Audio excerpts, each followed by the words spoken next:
We welcome you to the Divine Connection.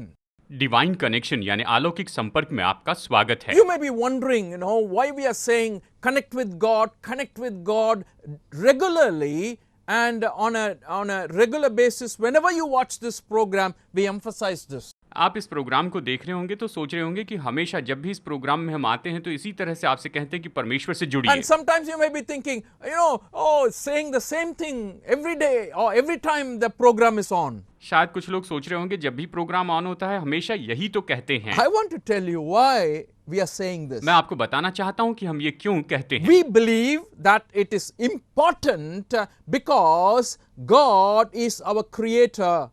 इसका कारण है कि हम विश्वास करते हैं कि ये महत्वपूर्ण है और परमेश्वर हमारे सृष्टिकर्ता है। He created us so that we can have relationship with him, connection with him. उसने हमारी सृष्टि की ताकि हम उसके साथ में जुड़ सके, उसके साथ संपर्क रख सके। He enjoys our relationship. वो हमारे इस संबंध का आनंद उठाते हैं। And you too will enjoy if you are connected with him, and it will better your life on a regular basis, and you will see changes, transformation, positive changes in your life as if you are connected with Jesus. अगर आप यीशु मसीह के साथ में जुड़े होते हैं तो आप अपने जीवन में बेहतर होते जाएंगे और आप सकारात्मक बदलाव देखते जाएंगे, आप बेहतर रवैया रखेंगे। So we always speak from God's word. यानी हम हमेशा परमेश्वर के वचन से बताते हैं, बाइबल से हम बताते So हैं। God's word is a guiding factor for our lives today. आज हमारे जीवन का मार्गदर्शन करने के लिए केवल परमेश्वर का वचन ही है।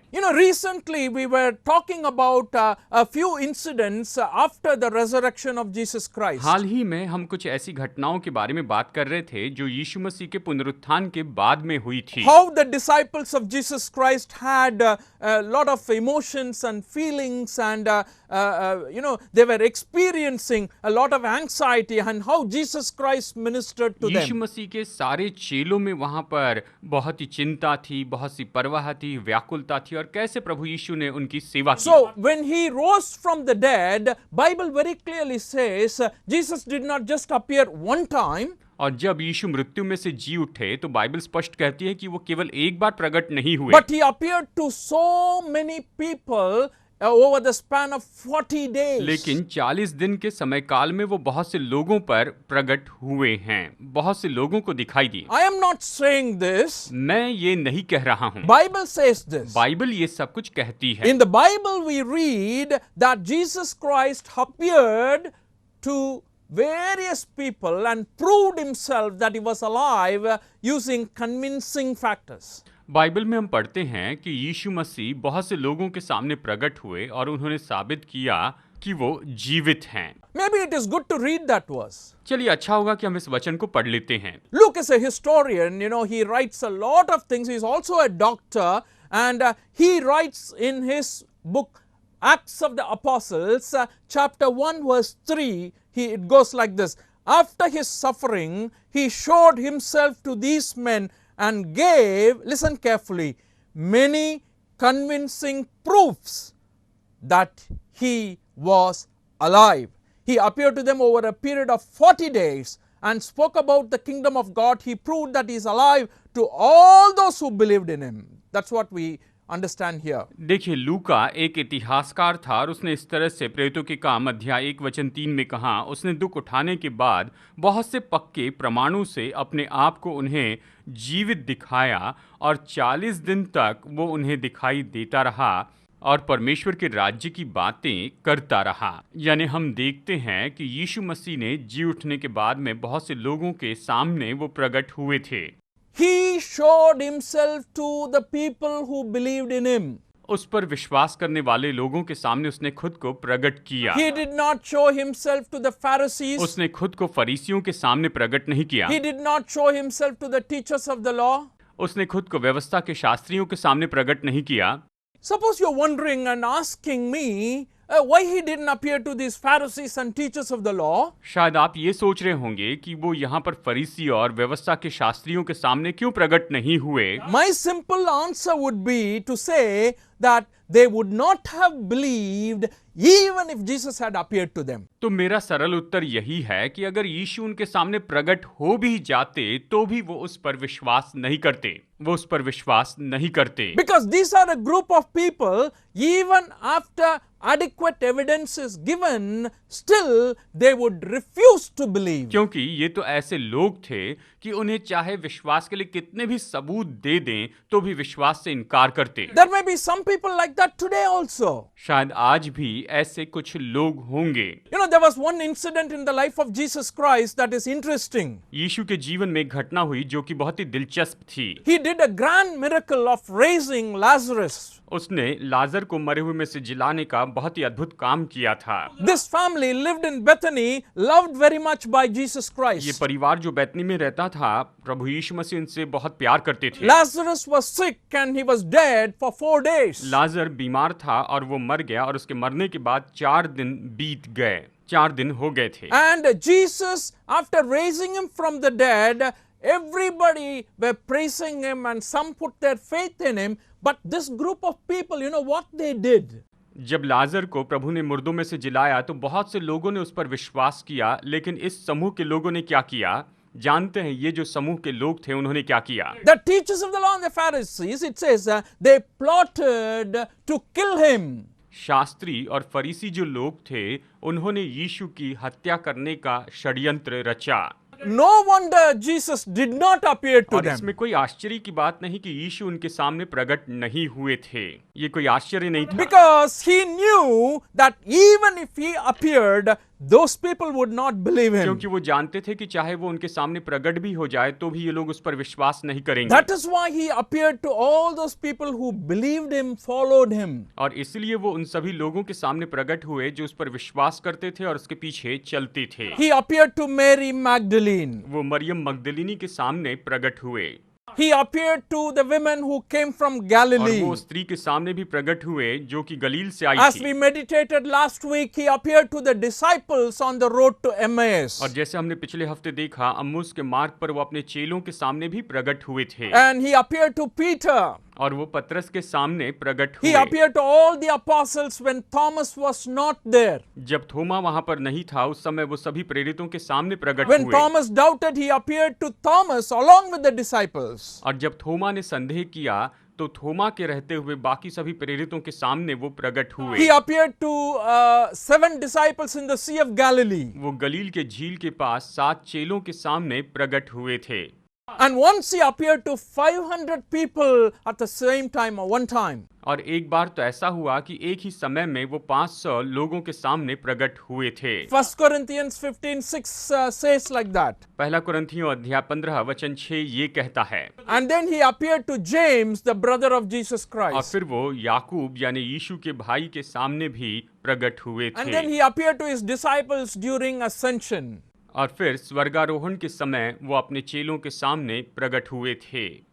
Oh, what I'm trying to tell you अब now, मैं आपको क्या बताने की कोशिश कर रहा I'm हूँ? only trying to tell you clearly, convincingly, that Bible gives so many instances where Jesus revealed himself to people, proved himself to people that he was alive. मैं यही बता रहा हूँ कि बाइबल हमें ऐसी बहुत सी घटनाएं बताती हैं जहाँ पर प्रभु यीशु ने खुद को प्रकट किया, लोगों के सामने साबित करके दिखाया कि वो जीवित हैं, उसके सबूत उसने His दिए। ministry was not just happening when he was on earth physically before death. उसकी सेवकाई उसके मरने के पहले केवल इस पृथ्वी पर रहते हुए ही नहीं हुई।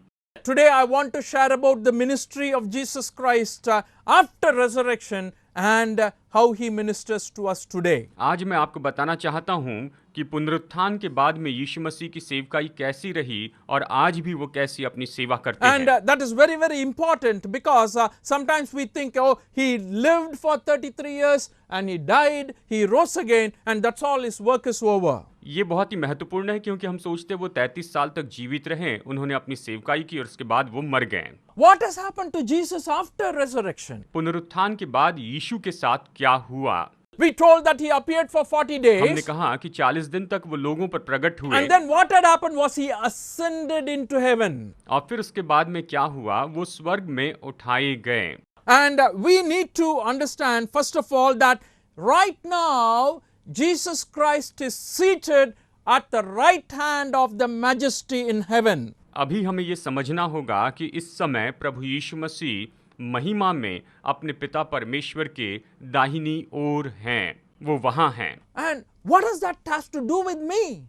और उसका मेरे साथ में क्या संबंध My है? dear friends, there is a lot of things. मेरे प्यारे दोस्तों, ऐसी बहुत सी बातें You हैं। know, he is seated at the right hand of God. वो तो परमेश्वर के दाहिनी ओर बैठे हैं। The right hand of God is revealing the power of God. परमेश्वर का दाहिना हाथ ये तो परमेश्वर की सामर्थ को प्रकट करता है। He is seated at the right hand of God and he is very powerful. वो परमेश्वर के दाहिनी ओर बैठे हैं और वो बहुत ही सामर्थी हैं। वो उस महिमा में हैं। He is Lord of Lords, वो तो प्रभुओं के प्रभु हैं, King of Kings. राजाओं के राजा हैं। I want to read Mark chapter 16 verses 19 because I'm not giving this idea. Bible very clearly says, after the Lord had spoken to them, that is to his disciples, he was taken up into heaven and he sat at the right hand of God. मरकुस अध्याय 16 वचन 19 से हम पढ़ते हैं, ये कहता है, प्रभु यीशु मसीह उनसे बातें करने के बाद स्वर्ग पर उठा लिया गया और परमेश्वर की दाहिनी ओर बैठ गया। इस तरह ये वचन हमें बताता है। He went back to where he came from.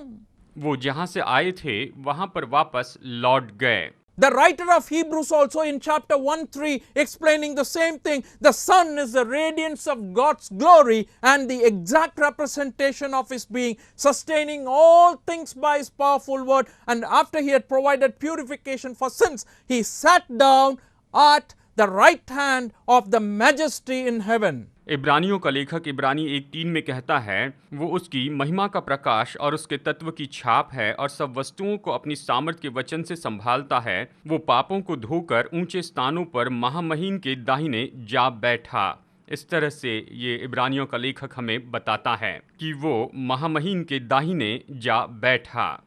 So after providing purification for sins, he rose again from the dead and sat down at the right hand of the majesty in heaven. यानी पापों के लिए शुद्धिकरण का प्रयोजन करने के बाद में वो स्वर्ग में उठा लिया गया और स्वर्ग में पिता परमेश्वर के दाहिने हैं। This honor is endowed on him for what he had accomplished when he was on earth. जब प्रभु यीशु मसीह इस पृथ्वी पर थे तो उन्होंने जो हासिल किया उसके लिए ये आदर उसे दिया गया। And I want to read 9th verse, Philippians 2 verse 9. Therefore, God exalted him to the highest place and gave him the name that is above every name. और मैं यहाँ पर वचन 9 पढ़ना चाहता हूँ। इस कारण परमेश्वर ने उसको अति महान भी किया और उसको वो नाम दिया जो सब नामों में श्रेष्ठ है। Now the name of Jesus Christ is exalted. अब प्रभु यीशु मसीह का जो नाम है वो ऊंचे पे उठाया गया। His name was very popular when he was living in this जब वो इस world. पृथ्वी पर रहते थे उस समय भी प्रभु यीशु मसीह का नाम बहुत ही विख्यात After था death, it is much more.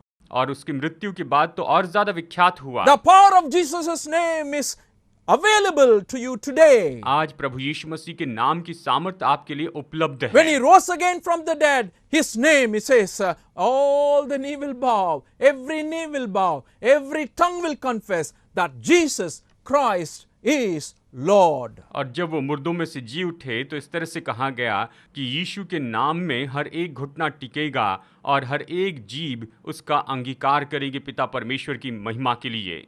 Friends, that's why Jesus Christ very boldly said, all authority in heaven and on earth has been given to me. और इसीलिए मेरे दोस्तों प्रभु यीशु मसीह ने बड़े साहस के साथ कहा कि इस पृथ्वी का और आकाश का सारा अधिकार मुझे दिया गया है। It is part of the great commission he gave to और us महान आज्ञा के भाग के रूप में उसने ये हमें भी दिया to है take the gospel to the ends of the कि earth. पृथ्वी की छोर तक हम सुसमाचार फैलाते Oh, जाएं all the people must know Jesus Christ is Lord. ताकि सब लोग जाने कि यीशु मसीह ही प्रभु है। All the people must know that he is the only way for salvation. सारे लोगों को ये जानना है कि उद्धार के लिए केवल वही एकमात्र मार्ग है। And that is what he is trying to tell us. वो हमें यही बताने की कोशिश करते You हैं। know, he ascended into heaven and he was seated at the right hand of the majesty in heaven. वो स्वर्ग में उठा लिए गए और स्वर्ग में वो महामहीन की दाहिनी ओर बैठे हैं। When you confess that this Jesus Christ is Lord and Savior, then you can be saved. जब आप ये अंगीकार करते हैं कि यही यीशु मसीह आपके प्रभु हैं और आपके उद्धारकर्ता हैं,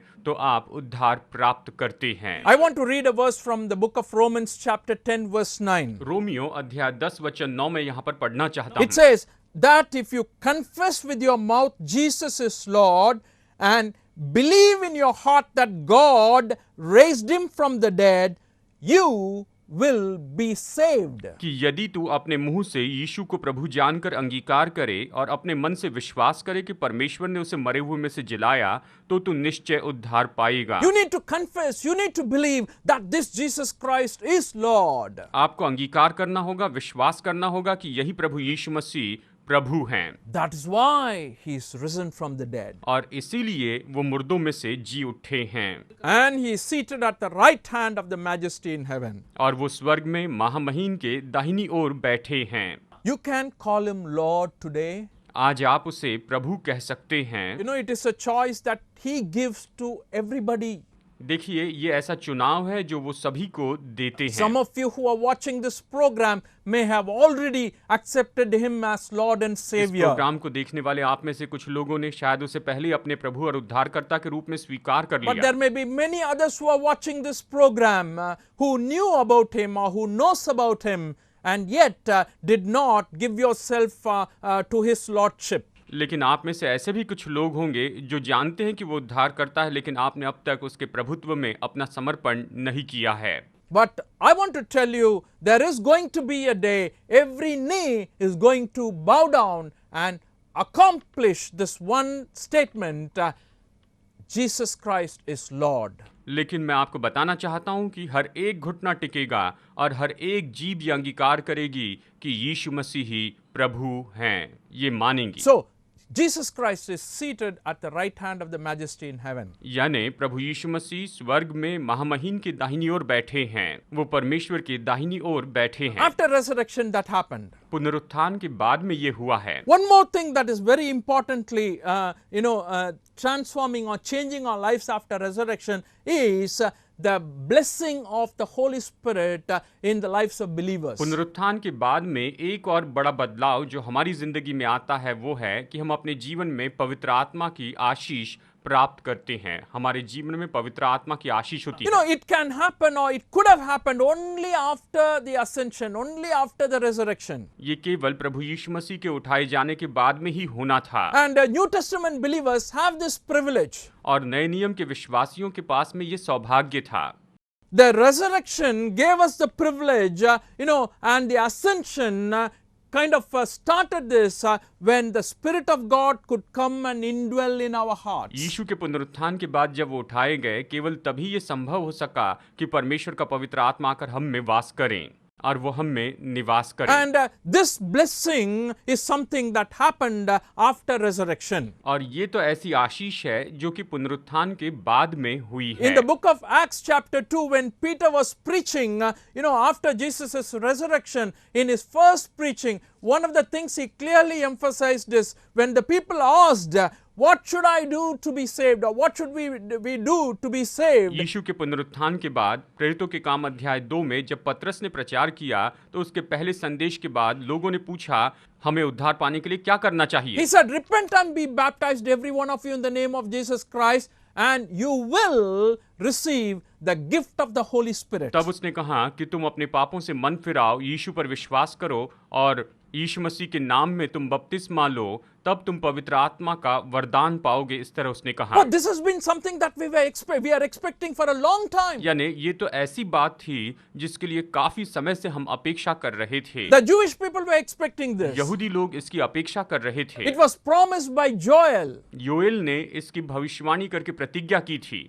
There was a prophet in the Old Testament who by the name of Joel, he prophesied in the book of Joel chapter 2 verses 28 to 29, and I will pour out my spirit on all people, all my people, your sons and daughters will prophesy, your old men will dream dreams, your young men will see visions. Even on my servants, both men and women, I will pour out my spirit in those days. पुराने नियम के भविष्यवक्ता योएल ने योएल अध्याय 2 वचन 28 और 29 में ये भविष्यवाणी की थी, उन बातों के बाद मैं सब प्राणियों पर अपना आत्मा उंडेलूंगा, तुम्हारे बेटे बेटियां भविष्यवाणी करेंगी और तुम्हारे पुरनिये स्वप्न देखेंगे और तुम्हारे जवान दर्शन देखेंगे। तुम्हारे दास और दासियों पर भी मैं उन दिनों में अपना आत्मा उंडेलूंगा। इस तरह से परमेश्वर ने प्रतिज्ञा की थी कि मैं सब पर अपना आत्मा उंडेलूंगा।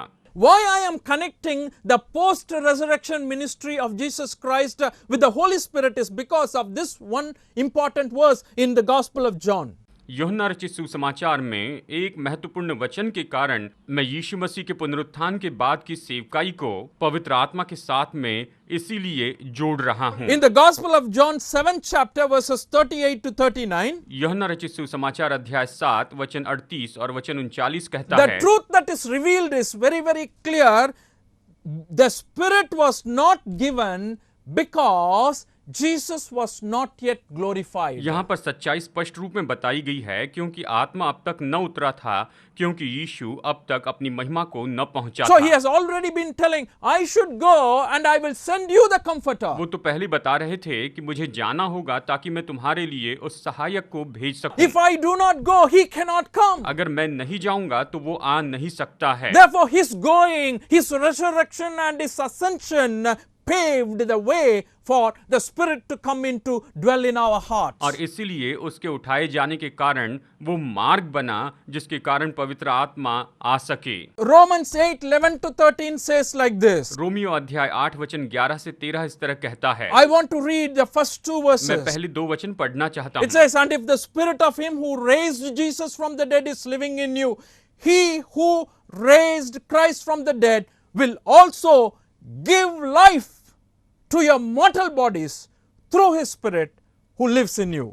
यदि उसी का आत्मा जिसने यीशु को मरे हुए में से जिलाया तुम में बसा हुआ है, तो जिसने मसीह को मरे हुए में से जिलाया वो तुम्हारे नश्वर देहों को भी अपने आत्मा के द्वारा जो तुम में बसा हुआ है जिलाएगा। इस तरह से वचन हमें बताता है। So the bodies that are of sinful nature, the bodies that are of having the nature of a dead person, he is going to revive that body because of the presence of the Spirit. यानी शरीर जो कि मरणहार शरीर है, जो कि नश्वर शरीर है, वो इस शरीर को बिल्कुल नया बनाएंगे।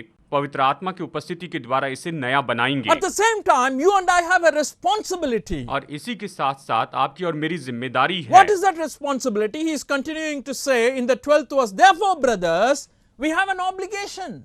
और इसलिए वचन 12 में वो यहाँ पर कहता है कि इसलिए भाइयों हमारी जिम्मेदारी है, हम शरीर के कर्जदार नहीं। But it is not the sinful nature to live according to it. इसलिए हे भाइयों, हम शरीर के कर्जदार नहीं कि शरीर के अनुसार दिन We काटें। do not live according to the sinful nature. हम पाप में स्वभाव के अनुसार नहीं जीते हैं। So what is happening is when we accept Jesus Christ, we are buried with him and we are raised with him and we come to him as a new person, and to live a new life, the Spirit of God helps. तो क्या होता है, हम उसमें गाढ़े जाते हैं, उसके द्वारा जी उठते हैं और पवित्र आत्मा की मदद के द्वारा हम नया जीवन जीते हैं। You're not a dead person. अभी आप मरे हुए व्यक्ति नहीं हैं, You are living in Christ. आप मसीह यीशु में जी रहे हैं, You are alive in Christ. आप मसीह यीशु में जीवित हैं।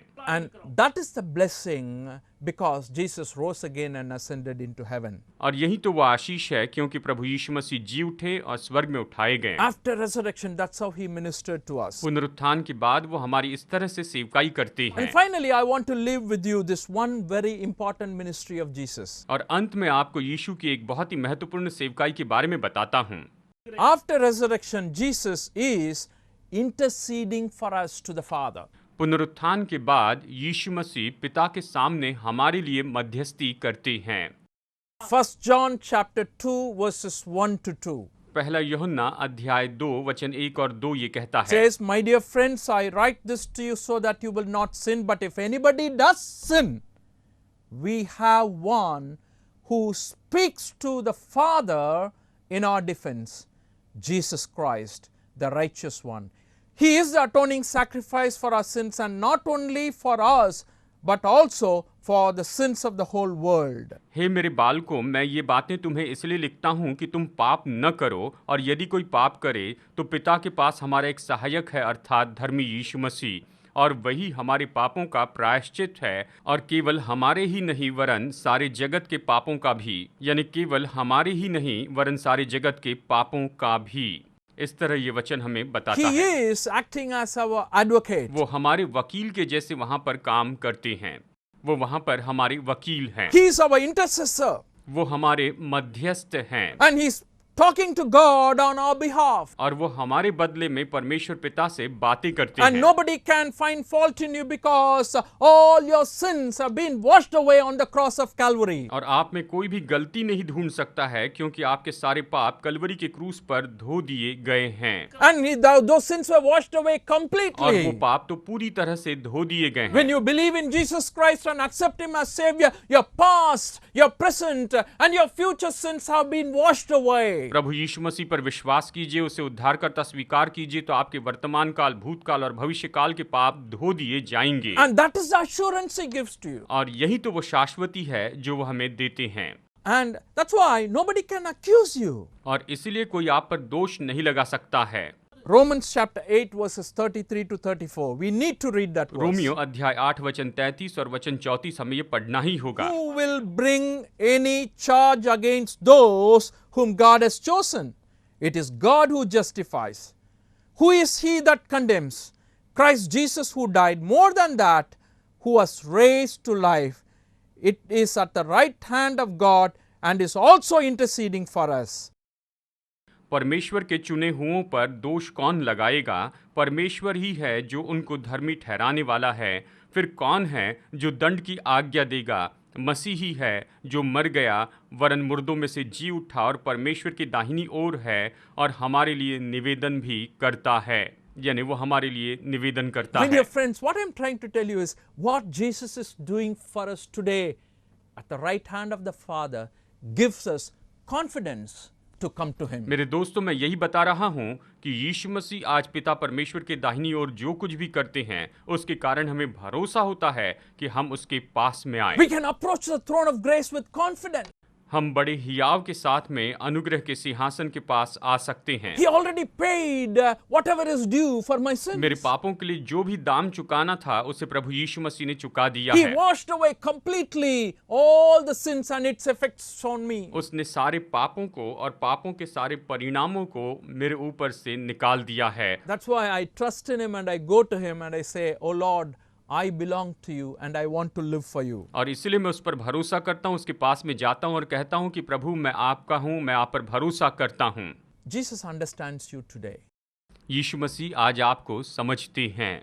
His ministry was not just done 2000 years ago. उसकी सेवकाई ऐसी नहीं कि जो 2000 साल पहले ही की गई थी। I want to tell you, after resurrection, today He is ministering to you. मैं आपको बताना चाहता हूं कि पुनरुत्थान के बाद आज भी यीशु आपकी सेवा करते हैं। And if you have experienced God's power in your life, feel free to share with us.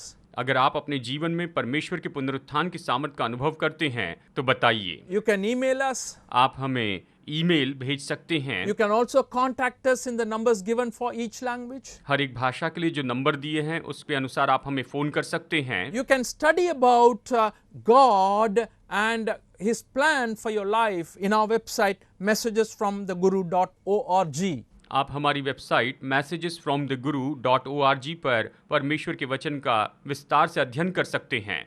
आप इसमें अध्ययन कर सकते हैं। But please note, as we are praying for you, God's presence will be with you to lead and guide and help you to understand what He is doing for you today. लेकिन इस बात को समझ लीजिए, जैसे हम आपके लिए प्रार्थना करते हैं, परमेश्वर की उपस्थिति और उसका पवित्र आत्मा आपका मार्गदर्शन करेगा कि प्रभु यीशु मसीह ने आपके लिए क्या किया है, उसे आप समझ सके। May God be with you and bless you today. परमेश्वर आपके साथ हो और आज आपको बहुतायत से आशीष दे।